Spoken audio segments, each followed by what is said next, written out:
पिछले दो वीडियो के माध्यम से आप सबों ने गद और पद के बारे में अध्ययन किया था। आज के इस वीडियो का हमारा टॉपिक है गद और पद में अंतर, यानी कि इस वीडियो के माध्यम से आज आप सभी लोग गद और पद के बीच में कौन कौन से अंतर हैं इसके बारे में अध्ययन करने वाले हैं। इस वीडियो में आप जानेंगे कि गद क्या है, पद क्या है और साथ ही साथ गद और पद के बीच में कौन कौन से अंतर हैं इसको भी आप जानने वाले हैं। तो स्वागत है फिर से आप सभी का अपने यूट्यूब चैनल आर स्टडी पे। इस यूट्यूब चैनल की इस वीडियो के माध्यम से आज आप सभी लोग गद और पद के बीच अंतर को जानेंगे। तो चलिए वीडियो को स्टार्ट करते हैं और सबसे पहले हम लोग जानते हैं गद और पद क्या होता है। जैसा कि इससे पिछले दो वीडियो में आप सबों ने गद और पद के बारे में कंप्लीट जानकारी को प्राप्त किया था। हालांकि इस वीडियो में मैं आपको थोड़ा सा गद और पद के बारे में भी बता देता हूँ कि ये होता क्या है। जैसा कि किसी भी किताब में आप कविता को भी देखते हैं, आप कहानी को भी देखते हैं, एकांकी को भी देखते हैं और आप दोहा वगैरह को भी देखते हैं। तो जिसमें आपको लय दिखाई दे ना, वो आपको क्या कहलाएंगे, पद कहलाते हैं। और जिसमें आपको लय नहीं दिखाई देता है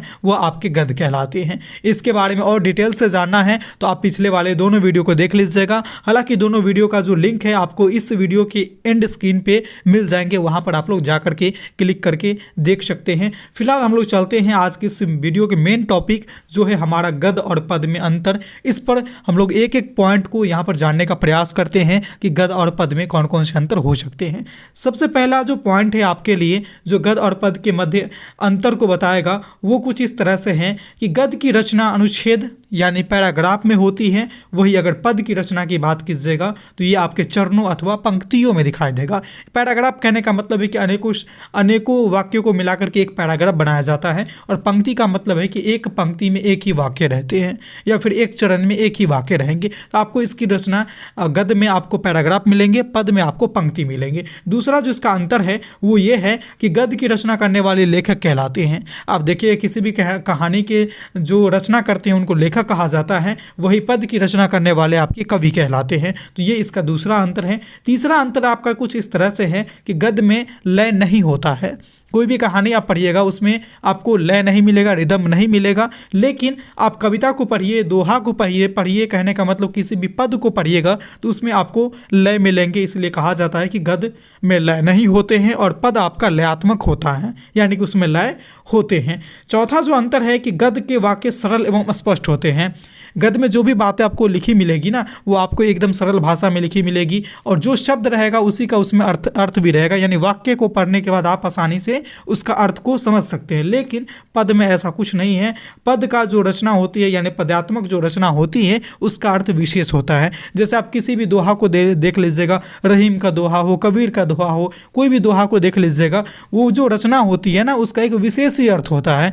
और साधारणतः जो प्राइमरी स्कूल के बच्चे होते हैं वो एक बार में दोहा को समझ भी नहीं पाते हैं, जो अमृत चिंतन नहीं कर पाते हैं। ठीक है, तो कहने का मतलब है कि गद की जो वाक्य होती है सरल होती है, स्पष्ट होती है। वही पदात्मक जो भी रचना होती है ना वो आपके थोड़ा सा उसका अर्थ विशेष होता है, वो थोड़ा सा सरल नहीं होकर के थोड़ा सा जटिल होता है, उसको समझना। ठीक है, ये इसका एक भी अंतर ये भी था। अगले अंतर की अगर आप बात करेंगे गद और पद में तो एक अंतर ये निकलेगा कि ये रस मुक्त होते हैं, यानी इसमें रस नहीं मिलेगा। यानी किसी भी व्यक्ति को पढ़ने के बाद, गद को पढ़ने के बाद रस की अनुभूति नहीं होगी। वही कोई व्यक्ति अगर पद को पढ़ता है यानी दोहा को पढ़े, कविता को पढ़े, कोई गीत को पढ़े, कोई संगीत को पढ़े तो उसको एक पद की, एक रस की उसमें अनुभूति होती है। कहने का मतलब उसको एक आनंद की प्राप्ति होती है।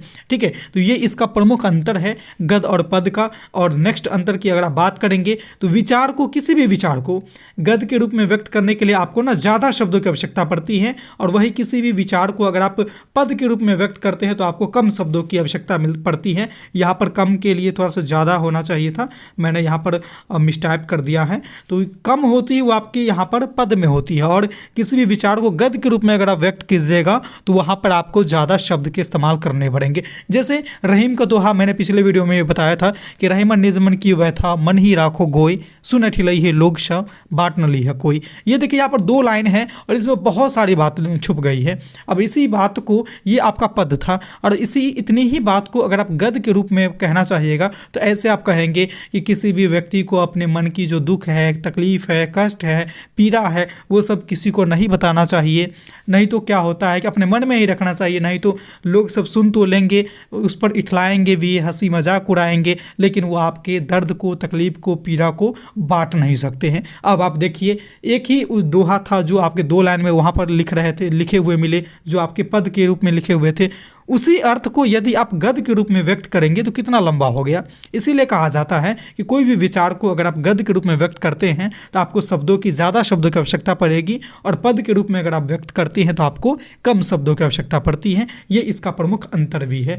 नेक्स्ट अंतर की बात करेंगे तो पद में भाव का महत्व नहीं होता है, इसमें भाव नहीं होते हैं, भाव छुपे नहीं होते हैं। हालांकि कोई कोई कहानी, कोई कोई आपके चीज़ें रहेंगे जो भाव युक्त रहते हैं, लेकिन इसमें उसकी महत्व नहीं होती है। लेकिन आपके जो पद होते हैं ना, इसमें भाव की महत्व होती है। गद्य में भाव की महत्व नहीं है और पद में आपके भाव की महत्व होती है। तो ये सारे कुछ प्रमुख आपके गद्य और पद के बीच अंतर थे जो मैंने अभी आपको इस वीडियो के माध्यम से बताया। उम्मीद करते हैं, आशा करते हैं कि सभी लोगों को ये अंतर समझ में आई होगी, गद्य और पद के बीच क्या अंतर है। अगर वीडियो अच्छी लगी है तो सभी के सभी लोग कमेंट के माध्यम से ज़रूर बताइएगा। जहाँ कहीं भी आपको समझने में दिक्कत रह गई होगी, आप लोग कमेंट के माध्यम से हमसे पूछ भी जरूर लीजिएगा। अगर आप हमारे चैनल पर पहली बार आए हैं, पहली बार इस वीडियो को देख रहे हैं, तो चैनल को सब्सक्राइब करके बेल वाला आइकन को प्रेस इसलिए कर लीजिएगा क्योंकि इस तरह की रोचक, महत्वपूर्ण और उपयोगी वीडियो मैं जब कभी भी अपलोड करूँ तो उसका नोटिफिकेशन आप तक सबसे पहले पहुंच जाए। तो इस वीडियो में बस इतना ही था। फिर मिलते हैं अगले वीडियो में नए टॉपिक के साथ। तब तक के लिए देखते रहिए हमारे चैनल RK स्टडी को। धन्यवाद।